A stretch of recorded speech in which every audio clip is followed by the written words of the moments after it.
Tuhan tanpa kita mengerti kebenaran firman Tuhan. Kita tidak akan mengerti firman Tuhan kalau kita tidak belajar firman Tuhan. Bagi saya, hidup adalah belajar. Berhenti belajar, berhenti mati. Menyematkan kasih Tuhan Yesus, ada seorang Tuhan di negara barat sana. Dia punya usaha peternakan atau jual beli kuda. Dia banyak kudanya. Biasa kalau peternakan di barat sana, peternakan kuda itu di seperti sebuah hutan yang itu luas sekali. Ya, dia buka peternakan di sana. Suatu hari dia punya kuda 1 ekor hilang. Dia hilang kuda 1 ekor. Kuda itu harganya mahal sekali. Tetangganya datang, dia tanya sama ini anak Tuhan. Dia bilang, wah ikut sedih juga ya, ekor kuda itu hilang, harganya itu mahal sekali. Lalu tetangga ini katakan, kenapa nggak dicari? Bagaimana begitu? Dia bilang, iya mau cari kemana? Ya, ekor kuda itu sudah hilang, masuk ke hutan yang liar ya, luas sekali. Dia berkata, ya berdiam diri, berdoa saja. Dia katakan, Tuhan tahu apa yang baik bagi kita sekarang. 2 minggu kemudian, tiba-tiba kuda ini pulang kembali. Dan luar biasanya, kuda ini pulang tidak sendirian, tapi dia bawa beberapa ekor kuda liar datang dan masuk ke kandang Tuhan ini. Dan disinilah kita mau ambil satu pelajaran. Tuhan tahu apa yang baik dalam setiap hidup kita, saudara. Setiap peristiwa tidak ada yang terjadi tanpa seizin Tuhan. Dan mari kita masuk dalam satu kebenaran firman Tuhan. Kita akan belajar dari ayat emas kita, Keluaran pasal 14 ayat 14. Kita lihat lembaran khotbah ini, Keluaran 14 ayat 14. Tuhan berperang ganti umatnya. Saya akan baca ini buat saudara. Keluaran 14 ayat 14. Tuhan akan berperang untuk kamu dan kamu akan diam saja. Ini peristiwa nyata, kisah nyata.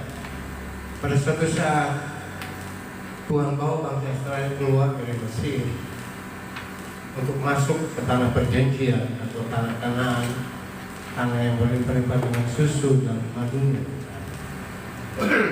Maka Tuhan pakai Musa untuk membawa bangsa ini keluar dari Mesir, dari perbudakan Mesir, untuk masuk tanah perjanjian, yaitu tanah Kanaan. Waktu Abraham berjalan dari Mesir menuju tanah Kanaan dan sampai di tanah Kanaan, itu makan waktu cuma 7 hari saja. 1 minggu Abraham berjalan dari tanah Mesir sampai ke tanah Kanaan memakan waktu 7 hari saja. Tetapi bangsa ini yang Tuhan pakai Musa untuk membawa bangsa ini keluar dari Mesir menuju tanah Kanaan memakan waktu 40 tahun lama. Kenapa seperti begitu? Tuhan bawa bangsa ini kepada satu jalan, padang gurun, padang belantara, padang yang tandus. Tidak seperti Abraham atau keluar dari Mesir menuju Kanaan 40 tahun. Itu pun yang keluar dari Mesir semua mati di padang belantara. Kecuali generasi yang lahir di padang belantara dengan Yosua dan Kaleb yang memimpin menggantikan Musa masuk ke tanah perjanjian.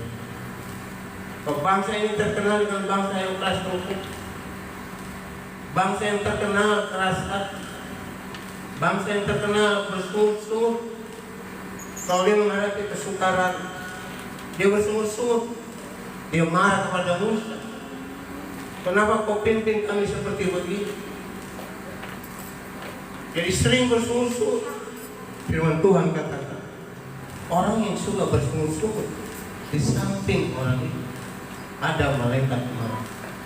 Jadi habis semua bangsa ini, tidak masuk tanah perjanjian kecuali yang lahir di padang belantara dan Yosua dan Kaleb. Mereka semua mati di padang belantara 40 tahun. Kenapa Tuhan bawa bangsa ini? Kalau kita belajar tentang perjalanan bangsa ini dari Mesir, Mesir itu gambaran dunia ini, bayangan dunia ini. Mesir simbol dari dunia ini. Jadi dibawa keluar dari Mesir, tidak menuju kepada seperti yang Abraham jalan, tapi kepada belantara yang memakan waktu 40 tahun. Kalau kita ketemu angka 40 dalam Alkitab, maka itu mengandung satu pengajaran rohani namanya. Itulah angka ujian. Jadi setiap nama, setiap angka dalam Alkitab itu punya makna-makna, punya arti-arti. Angka 40 ini angka ujian, saudara. Diuji semua. Kan bisa-bisa di padang gurun dan mereka tidak lulus ujian dan mereka mati semua di padang gurun. 40 tahun bukan masa yang sedikit. Habis bangsa. Nah, kisah ini kisah nyata pada waktu Musa bawa bangsa ini keluar dari Mesir. Dan celakanya mereka tiba di satu tempat namanya Laut Tuberau. Dan laut ini udah bisa diseberang. Bagaimana bisa diseberang? Ini lautan yang luas. Laut Tuberau. Pada waktu mereka tiba di tepi Laut Tuberau, wah, mereka marah-marah semua. Mereka katakan kepada Musa, kamu ini pemimpin apa? Bagaimana? Lebih baik kami mati di Mesir daripada kami mati di tepi Laut Tuberau. Biarkan kami mati di Mesir. Dibangkitkan atau terima kasih. Langsung dia lihat lagi di belakang mereka, jarak berapa kilometer, tentara-tentara Firaun dengan pedang terbungus sedang mengejar mereka, mau membunuh, membinasakan mereka semua, umat Tuhan. Secara manusia memang tidak lagi. Siapa yang cemas? Siapa yang ketakutan? Mau berjalan nggak bisa jalan. Ini yang buntu. Sebab itu Laut Tuberau yang tidak bisa diseberang dengan kemampuan manusia. Tidak mungkin. Di belakang sudah dekat tentara Mesir, tentara Firaun. Pedangnya sudah tercabut, terbunuh semua. Siap berdiri sampai pada bangsa. Maka bangsa yang dimatikan semua dibunuh semua. Oh, mereka berteriak-teriak. Mereka marah-marah kepada Musa. Ini pendeta melihat apa seperti begini? Kok kami dibawa untuk mati di tepi Laut Tuberau? Jadi berapa juta itu, 6 juta atau 600 ribu itu bangsa berteriak marah-marah. Nah, tiba-tiba Tuhan lagi berfirman kepada Musa di tengah kesulitan menghadapi jalan yang buruk. Tuhan katakan, Musa, suruh mereka diam. Berangkat kau, bawa bangsa ini, jalan terus. Itu firman. Saya pelajari kisah ini, saudara. Musa bisa berargumen dengan Tuhan. Musa bisa berdebat dengan Tuhan. Tuhan katakan, jalan Musa. Suruh bangsa ini diam, jangan berteriak seperti begitu. Musa bisa berkata, mau jalan kemana Tuhan? Orang itu laut yang tidak bisa diseberangi dengan kemampuan manusia. Ini jalan yang buntu Tuhan. Musa tidak berkata seperti itu. Makanya ketaatan tidak membutuhkan logika. Kalau firman Tuhan datang kepada saudara untuk berbuat sesuatu atau apa saja, kau jangan pakai logikamu. Taat saja. Itu tugas kita. Itu bagian. Ada bagian yang Tuhan kerjakan. Ada bagian yang kita kerjakan, yang tidak bisa kita kerjakan. Ini firman Allah. Berangkat Musa. Musa bisa berkata, Tuhan, apakah Tuhan tidak punya mata? Mau jalan kemana? Mau kembali belok jalan ke belakang. Tentara Mesir, tentara Firaun dengan pedang terbunyi siap membinasakan semua umat Tuhan. Tapi dan firman Tuhan katakan, jalan Musa, bawa bangsa ini jalan berangkat. Lalu keluar ayat ini, keluar pasal 14 ayat 14. Musa katakan, diamlah, lihatlah keselamatan daripada Tuhan. Tuhan akan berperang ganti. Tuhan akan berperang ganti. Musa katakan, mari kita jalan, kita berangkat. Karena itu firman Allah. Jangan kita coba kalau itu firman Allah. Firman Allah tidak perlu diperdebatkan. Firman Allah perlu kita lakukan, kita praktek. Kalau kita terima firman dari Tuhan, kita dengar. Dia sering berbicara kepada kita lewat firman. Lakukan saja. Walaupun tidak bisa diterima dengan logika, saudara. Sama seperti Abraham. Firman Tuhan katakan, Abraham, bawa anakku Ishak satu-satunya ke bukit Moria. Sembelih dia, korbankan dari korban bakar. Tidak ada sejarahnya. Korban bakar itu seorang anak manusia. Korban bakar itu adalah lembu, domba, disembelih korban. Tapi itu firman Allah. Abraham bisa berkata kepada Tuhan, apa ini firman Tuhan atau firman saya? Masa anak saya satu-satu Tuhan minta sampai dikorbankan di bukit Moria, diuji ketaatan. Sering Tuhan izinkan masalah kesukaan sakitnya, jangan ingat yang berat sampai meninggalkan kematian. Tuhan izinkan terjadi. Padahal Tuhan bisa buat kita tidak ke jalan yang buntu, tapi ke jalan tol yang bebas sama. Tuhan tidak lakukan itu. Kalau itu terjadi semua, Tuhan menguji ketaatan kita. Sampai di mana kita mau taatan, percaya kepada Tuhan.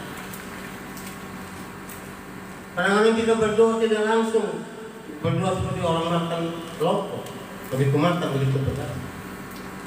Kadang-kadang butuh waktu, Tuhan punya waktu. Dan Tuhan katakan, segala sesuatu akan indah pada waktu. Jadi Tuhan uji ketaatan kita, ke percayaan kita, sampai di mana kita mau taat, percaya kita. Lalu Musa katakan, diam, Tuhan yang akan berperang ganti kamu. Kita jalan saja, jalan saja. Di bawah jalan, mereka semua berjalan. Mereka berdiam, tidak bersekutu, jalan. Dan mereka, pakaian mereka itu seperti jubah para kiai, jadi panjang-panjang. Jalan-jalan, ombak bergelombang, pakai. Dan saya percaya itu ujung baju jiwa mereka sudah melepas. Tapi firman Tuhan katakan, suruh berjalan, jangan berhenti. Gimana ini? Jalan, lalu datang lagi firman Tuhan. Musa, tongkat yang tanganmu kamu angkat. Angkat tongkat yang tanganmu, arahkan ke laut, belah laut. Ini firman Tuhan. Kok tongkat belum bisa membelah laut? Tapi ini firman Allah. Musa taat saja. Jadi bukan Tuhan yang membelah laut, tapi Musa yang membelah laut atas perintah firman Tuhan. Untuk angkat tongkat. Dan saat dia arahkan ke laut seperti firman Tuhan, laut itu terbelah menjadi dua. Kalau saudara lihat, saya sudah beberapa kali lihat itu film ini mengenai 10 firman Allah. Wah, indah sekali. Laut terbelah. Sutradara bikinnya bagus sekali film. Laut terbelah jadi dua. Dan bangsa ini berjalan itu keringat. Tiba di sebelah lautan dengan sebelah.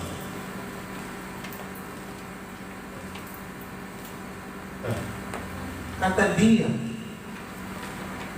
ada satu buah kata kuno berkata, dia itu emas. Dia itu emas. Emas itu logam mulia yang mahal ada.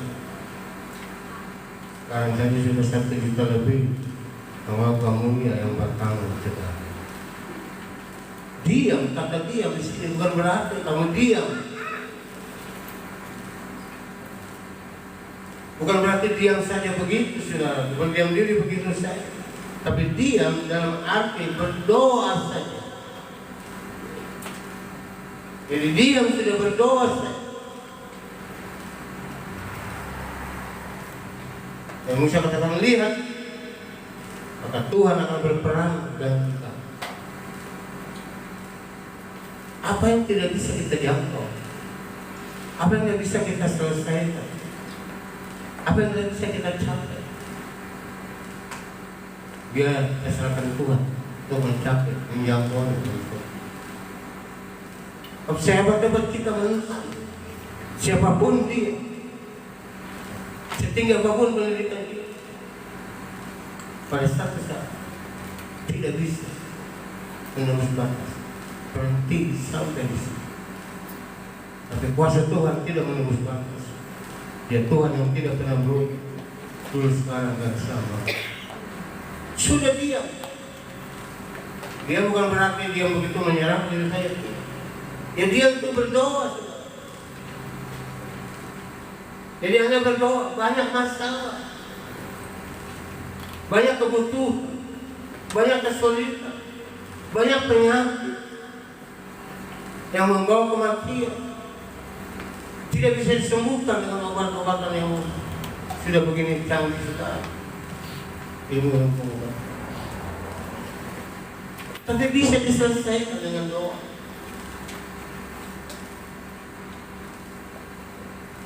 Jadi berdoa saja, banyak hal bisa diselesaikan dengan doa. Berdoa saja. Sampai Yesus dikatakan, berjaga-jaga dan berdoa. Supaya kamu jangan jatuh ke dalam pencobaan. Roh berkata, tapi daging berdoa saja. Itu berarti menyerah apa katanya Tuhan. Kita tidak perlu hidup apa katanya dokter, apa katanya manusia, siapapun dia. Tapi kita berdoa saja, menyerah saja apa katanya Tuhan. Dan saya catat di situ 105 ayat 7 juga. Serahkan. Udah serahkan sama Tuhan. Segala kekhawatiranmu, sebab Dia yang pelihara. Dia sanggup pelihara. Serahkan, diam di kaki Tuhan. Duduk kau di kaki Tuhan. Dan ayat penutup saya tulis di situ. Roma pasal 8 tulisan. Kalau Tuhan di pihak kita, siapa bisa lawan? Firman Tuhan katakan hidup ini bagaikan orang perang.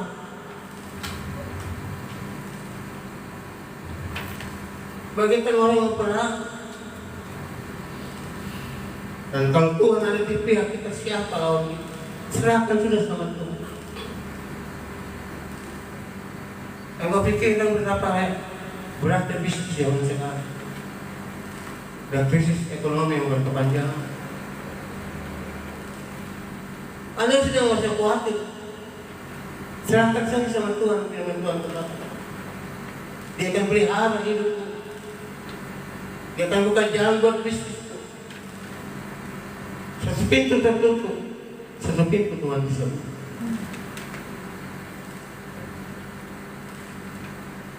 Lalu berdiam dalam arti berdoa saja. Andalkan Tuhan saja. Andalkan Tuhan saja.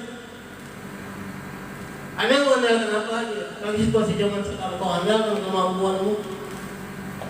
Firman Tuhan katakan terkutukkah orang yang mengandalkan manusia, yang mengandalkan kekuatannya sendiri.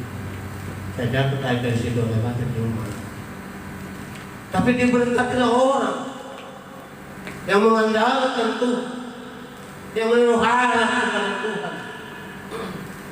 Yeremia pasal 17 ayat 7. Dia akan seperti pohon yang ditanam dekat tepi air. Yang daunnya tetap hijau, sebab akar-akarnya menyerap kepada air, tidak bergantung kepada musuh. Dia akan seperti pohon yang ditanam dekat air, yang menghasilkan buah yang tidak berhenti, menghasilkan buah. Dia terus berbuah. Mengandalkan apa? Mengandalkan kemampuan, pengalaman, mengandalkan kerja kerasmu. Sekeras apa yang kau bekerja? Banting tulang, keras telinga, sampai waktu Tuhan tidak ada lagi. Mau berdoa tidak capek, mau ibadah tidak capek. Habis hanya perkara-perkara dunia. Kau terjebak, kau andalkan kemampuan, kekuatan, pengalaman, cara-cara manusia. Tidak seperti itu. Terkutuklah orang yang mengandalkan manusia, yang mengandalkan kekuatannya sendiri. Diberkatilah orang yang mengandalkan, sudah andalkan Tuhan. Biar Tuhan yang menjangkau segala sesuatu. Biar Tuhan yang menyelesaikan semua. Biar Tuhan yang membuka jalan. Kalau Tuhan yang membuka jalan, siapa yang bisa menutup? Andalkan Tuhan. Makanya pagi-pagi kau bangun, kau berdoa. Saya terpaksakan bangun lagi, bingung sekali pagi-pagi ini bingung sekali. Saya bangun jam 3 untuk berdoa, bingung sekali. Sampai perut rasanya terang, bingung sama. Tapi terima kasih kita berdoa. Datang sama Tuhan. Kita andalkan Tuhan. Minta campur tangan Tuhan. Kayak Tuhan memberkati bisnismu, memberkati anak cucumu, memberkati rumah tanggamu. Andalkan Tuhan, datang sama Dia berdoa. Yesus katakan minta, maka akan diberikan kepadamu. Carilah, maka akan diberikan, kamu akan mendapatkan. Ketuklah pintu, maka pintu akan dibukakan. Mengandalkan apa? Situasi seperti sekarang nggak bisa. Berat. Dengan cara konsep apa? Yang kau punya uang yang banyak pun punya modal. Mengusaha apa sih? Berat. Saingan di mana-mana. Para bisnismen yang tidak bertobat, dia pakai berbagai macam cara. Yang dia bisa hidup dengan mati masa buah. Dan kita hidup dengan masa-masa yang dan ini kan terus berlanjut, kita tidak tahu kapan ini masalah ini akan berakhir. Krisis multidimensi, krisis kepercayaan, krisis iman, krisis ekonomi. Jadi kita sedang berhadapan dengan krisis di segala bidang. Kita tidak bisa hidup dengan kekuatan kita sendiri. Kita tidak bisa berjalan sendiri. Waktu itu pada waktu Musa sedang padang merentah, dia katakan, Tuhan, jangan saya suruh berangkat dari tempat kalau Tuhan tidak menyertai. Kita butuh Tuhan, butuh campur tangan Tuhan. Sebab Dia segala-galanya dalam hidup kita. Dia menentukan segala-galanya dalam hidup kita. Firman Tuhan katakan, kerja keras saja tidak itu. Selalu kalau motivator, kalau memberikan motivasi tentang ekonomi, mau berhasil sukses, harus kerja keras. Petrus katakan, Tuhan, aku kerja keras supaya malam, dari malam sampai pagi, tidak sampai kebalikan Tuhan. Kerja sungguh-sungguh, kerja keras itu bagus, tapi tidak jaminan. Kalau Tuhan tidak berkati kau, firman Tuhan kata, berkat Tuhan yang menjadikan orang kaya. Kadang-kadang susah payah, tidak menambah. Tangan-tangannya di umur yang panjang, tangan kirinya di kekayaan dan kehormatan. Minta campur tangan Tuhan, minta pertolongan Tuhan. Pemasmur katakan, kalau ku pandang gunung-gunung, aku hilang pengharapan, aku frustasi. Kata gunung di sini berbicara masalah persoalan yang menumpuk, masalah yang menumpuk, sakit penyakit yang menumpuk, dan tubuh bukan satu penyakit, ada beberapa penyakit menumpuk. Dan Pemasmur katakan, itu bagaikan sebuah gunung yang menghalangi untuk saya berjalan maju ke depan. Kalau ku pandang itu gunung-gunung seperti begitu, dari mana pertolongan itu? Tapi dia jawab sendiri, dari Tuhan datang pertolongan. Jadi bangun kau berdoa. Minta campur tangan Tuhan, minta berkat Tuhan. Jangan kau pakai terus konsep berpikir pakai cara-cara manusia. Nanti kita akan belajar minggu depan. Saya sudah konsep.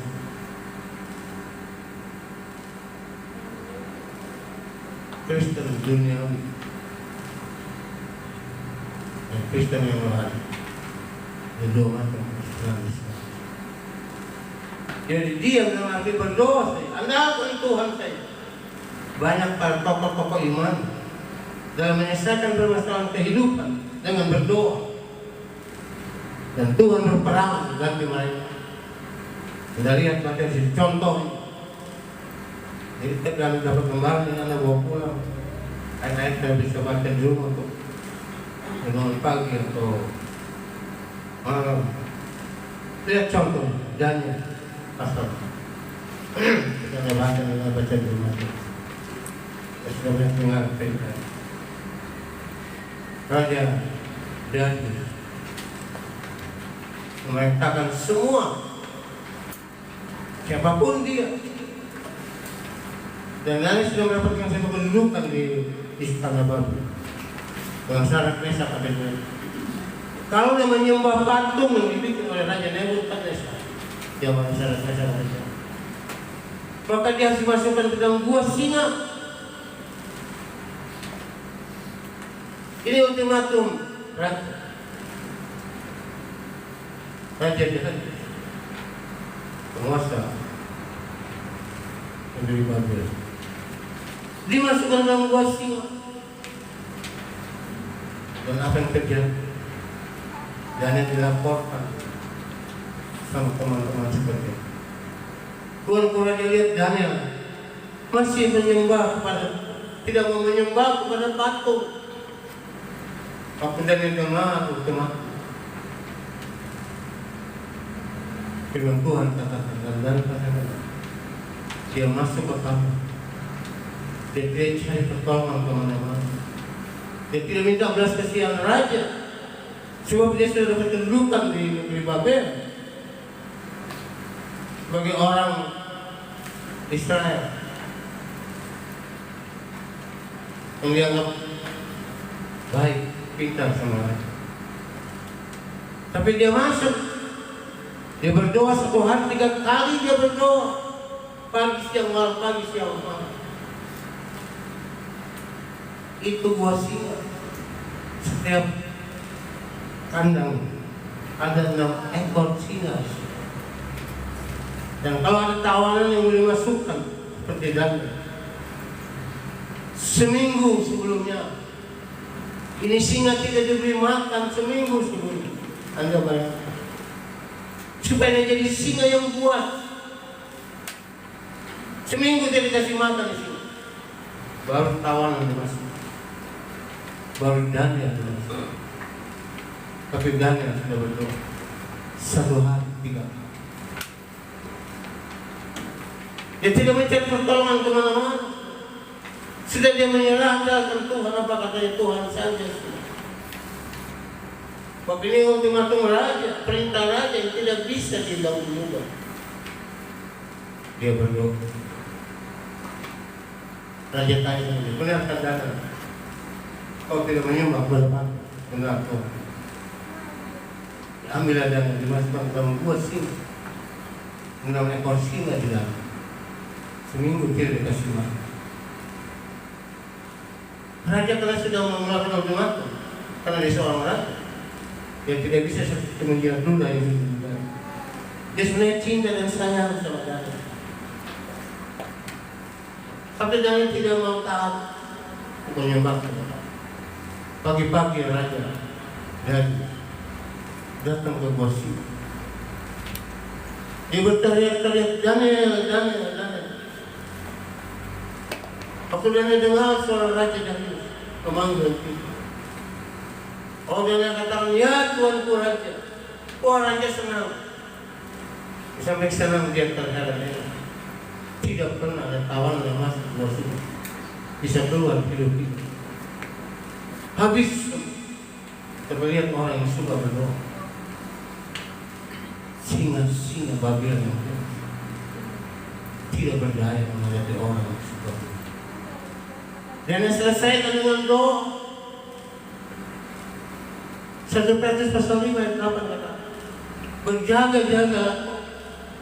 Iblis itu seperti singa yang berjalan ke sana kemari, mencari mangsa. Siapa yang bisa dikalahkan? Siapa yang bisa ditertangnya? 1 hari ada 4 jam. Kita tidur 7-8 jam. Kita bekerja, kita istirahat. Tapi setan dia tahu ini waktunya sudah dekat. Tapi dia akan dihukum semua di penjara dan tanpa neraka. Jadi dia berjalan keliling tidak berhenti. 1 kali hari 24 dan 24 jam dia keliling. Dia mencari mangsa. Makanya firman Tuhan kata, kau jangan beri kesempatan kepada setan. Tentangkan hidupmu Tuhan. Kau banyak berdoa. Tuhan akan berperang dengan kita. Wah, Raja senang lihat Daniel. Kau selamat. Kau masih hidup. Lihat Tuanku Raja. Tidak ada luka sedikit pun. Singa-singa tidak berdaya. Berdiam diri tidak mengapa-apa. Dan Daniel katakan tadi malam, Anda baca kisah Daniel bersama-sama. Tadi malam, aku berdoa, Tuhan kirim malaikat-malaikat. Tuhan kirim malaikat-malaikat jaga aku. Dia berperang ganti aku. Aku mau lawan ke singa-singa. Tuhan kirim malaikat-malaikat. Dia jaga aku bersamanya. Kata malaikat, bahasa asli kata malaikat, Ageus, artinya pelayan. Sadarkah saudara? Semua anak presiden, semua anak kerajaan itu, saudara, kerajaan dunia, mereka punya pengawal. Kalau presiden, pas pampres, pasukan pengawal presiden dan keluarga presiden. Kalau kerajaan ada pengawal-pengawal anak-anak kerajaan. Kalau keadaan saya, kita ini anak raja di atas segala.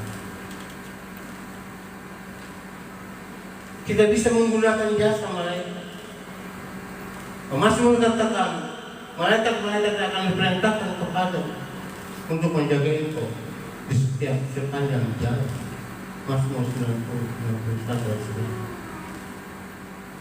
9. Makanya saya tiap malam kalau berdoa, saya berdoa. Bukan saja buat saya, keluarga saya, anak cucu saya. Saya juga berdoa buat jemaat seperti ini, Tuhan percayakan bagi saya. Tuhan kirimkan malaikat-malaikat, turunkan dari situ. Saya punya hak, sisa anak-anak Allah yang memang harus dijaga. Dan malaikat itu adalah agen rahasia kerajaan surga yang menjaga kita. Kalau kita tidak tahu, sementara kita tidur, kita nggak sadar apa yang terjadi, bagaimana apa yang terjadi. Kita butuhlah penjaga-penjaga.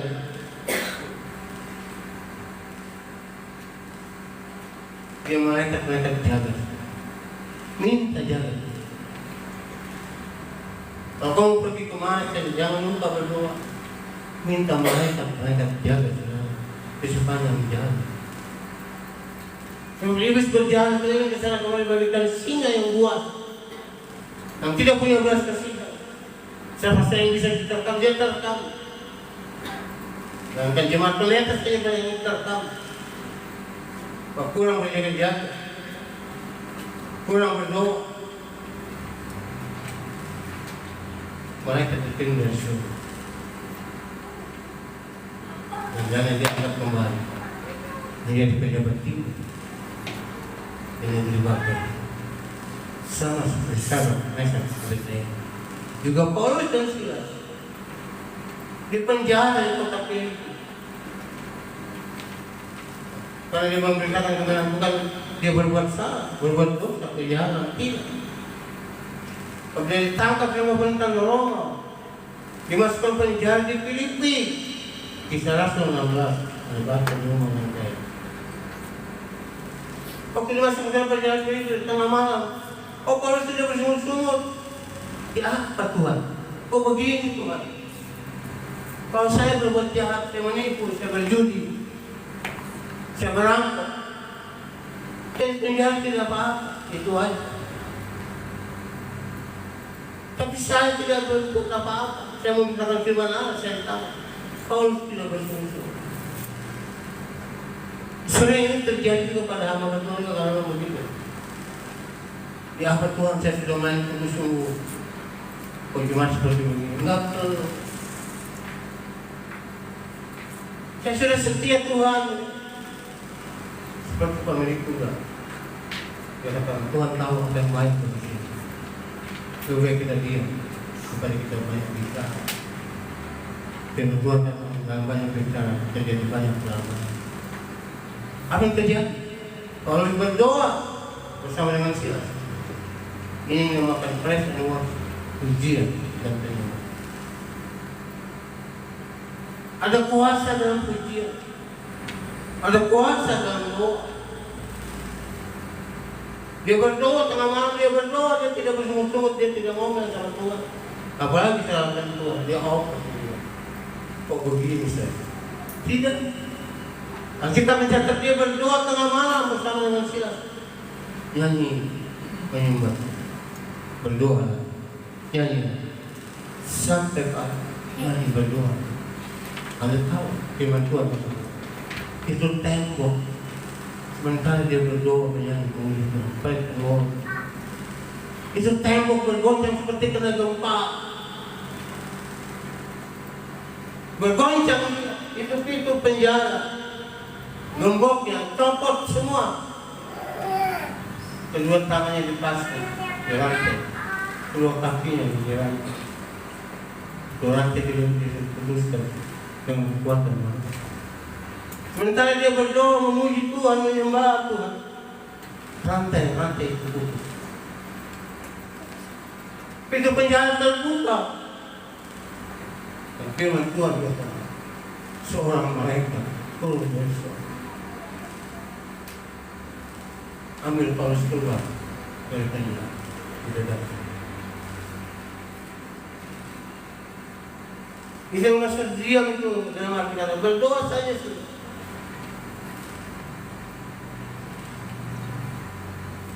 Kita nggak usah percaya dengan orang, nggak usah percaya dengan dokter sebalik.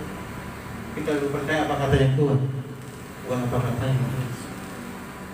Udah berdoa sembahyang, berdoa. Ini ayat yang kita bisa baca. 2 Tawarik 20 gitu. Baik. Kita masuk ayat terakhir 30. 2 Tawarik 20.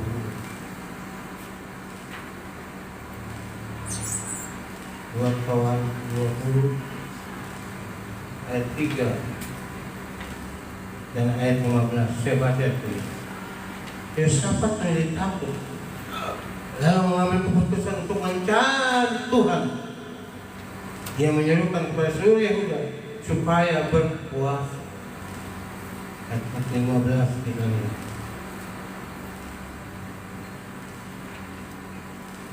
Dan berseru samkan hai seluruh penduduk Yehuda, Yerusalem dan Tuanku Raja Sabat, beginilah firman Tuhan kepada, janganlah kamu takut dan terkejut karena laskar tentara yang besar ini, sebab bukan kamu yang akan berperang, melainkan Allah yang berperang. Ini kisahnya Raja Israel, kerajaan Israel, umat Tuhan dikepung 4 kerajaan, dikepung di segala penjuru dari 4 penjuru. Tentara yang Tuhan bagaimana ini? Lawan satu kerajaan saja habis kita. Tapi ini 4 kerajaan kita dikepung. Sadarkah saudara? Begini kita bangun pagi-pagi, maka kita awali pun dengan berdoa, minta campur tangan Tuhan. Tuhan berperang dan kirim malaikat-malaikat. Setiap hari kita bangun, kita sadar kita dikepung. Dikepung dengan kebutuhan ekonomi, dikepung dengan berbagai penyakit, dikepung dengan berbagai masalah kesukaran hidup. Jadi kita butuh satu kekuatan yang bukan kekuatan manusia, tapi kekuatan. Lalu Yesus katakan, mari semua rakyat, semua tentara-tentara, kita masuk ke bait Allah, cari gereja Tuhan. Kita masuk ke bait Allah, kita berdoa di sana. Mereka berdoa di sana, dan Yesus menjadi imam di sana. Dan katakan, Tuhan, kami tidak berdaya, dikepung dengan 14. Aku takut Tuhan, aku cemas bagaimana. Dari seorang nabi diurapi Roh Kudus. Keluar ayat 15. Jangan takut, bukan kamu yang berperang, tapi Tuhan yang berperang dengan kita. Jadi ingat baik-baik. Kalau pengajaran firman Tuhan mengenai kita tahu apa yang kita perlu takutkan, saudara. Apa yang tidak bisa kita campur, tidak bisa kita selesai, tidak bisa kita cukupi, tidak bisa disembuhkan. Masih ada sepasang tangan yang berubah usia yang pertama. Pada saat kita angkat tangan, dia akan turun tangan menolong setiap hidup. Ya, yang tidak pernah berubah. 2 alasan yang terakhir. 2 alasan Tuhan berperang ganti kita. Kenapa Tuhan berperang ganti kita? Sedikitnya ada 2 alasan di sini saja. 1, dia Bapa, kita anak-anak.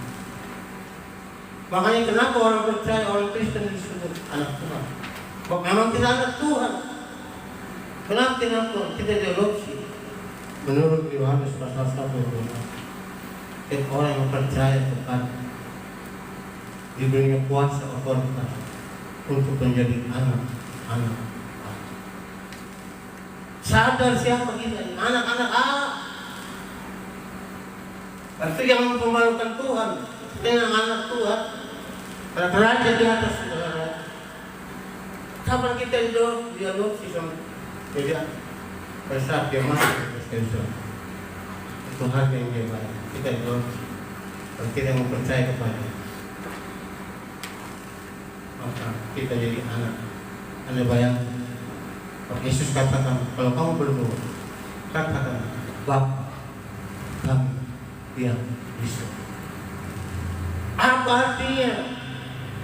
Berdoa kepada Bapa kami di surga, itu berarti kamu harus memposisikan diri sebagai anak. Kalau kau sebut dia Bapa, berarti kau anak Bapa. Dan anak itu punya ahli waris, dia sebagai ahli waris. Kenapa tidak diangkat jadi anak-anak? Supaya tidak mewarisi rumah bapak kerajaan. So, kita jadi bangga kita. Jadi yang takut lagi kita ada di atas. Biar semua terjadi. Tidak sesuatu yang tanpa izin Tuhan. Kita jalan saja, jalan dengan tegak. Biar dunia tahu siapa kita anak raja di atas. Nggak perlu kita bersungut-sungut, nggak perlu kita banyak bicara. Banyak saja berdoa daripada banyak bicara, banyak berpikir. Lebih baik engkau banyak berdoa. Biar Tuhan berperang dan kita. Alasan yang kedua, kenapa dia berperang dan ini? Sebab dia Tuhan yang peduli. Dia Tuhan yang peduli, dia katakan Matius 11. Kalau bebanmu sudah berat, kalau masalahmu sudah berat, penyakitmu membawa kamu kepada kematian, kamu lelah, kamu terus datanglah kepada aku akan beri kamu kelenjar. Kau diundang Matius 11. Bodohnya kita mengatasi masalah. Kita yang berdoa, kita cari Tuhan, masih cari dukun, masih cari bagaimana begitu.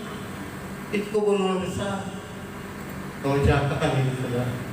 Mana bisa Tuhan berperang dan begitu? Orang yang mendua hati tidak pernah akan beruntung dalam hidup, tidak pernah akan tenang. Tuhan Yesus ini Yesus yang ngomong. Anda tahu kita sekarang ini manusia sekarang bukan letih, lesu secara fisik, tapi jiwa dan rohnya juga.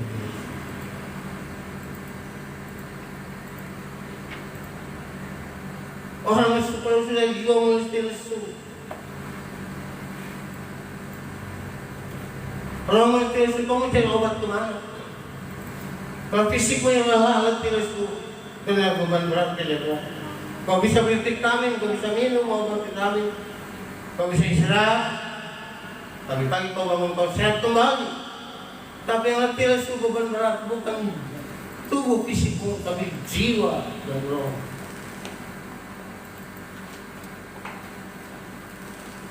Semua obatnya datang kepada Tuhan. Ikuti undangan Tuhan. Serahkan sama Tuhan. Kalau bebanmu sudah berat, itu Yesus yang jangan boleh. Beban kita berbeda, pergumulan kita berbeda, kebutuhan kita berbeda, penyakit kita berbeda. Tapi Tuhan kita sama. Namanya Tuhan Yesus. Dia Tuhan yang peduli. Kalau kita diambil alih, yang seharusnya kita mati, dia mati ganti kita. Dia berperang ganti kita. Sadarkan kita siapa kita. Kita jangan selalu andalkan Tuhan. Serahkan semua kepada Tuhan. Apa yang tidak bisa kita kerjakan, biar Tuhan jangkau. Tuhan akan berperang ganti kita. Tuhan memberkati kita. Kalau main musik, saya yang sampai sini. Ada baca ayat dulu. Ada yang bisa mengenal siapa Tuhan dan siapa diri saudara. Mari kita angkat kita sudah puji.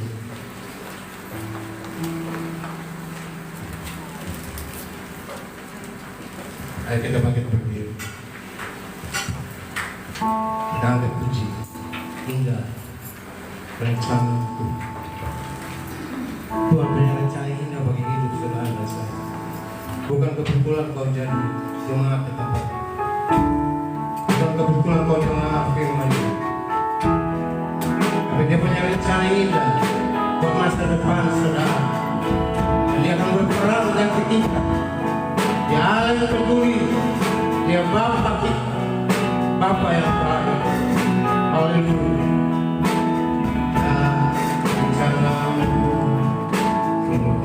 Di dalam hidup tidak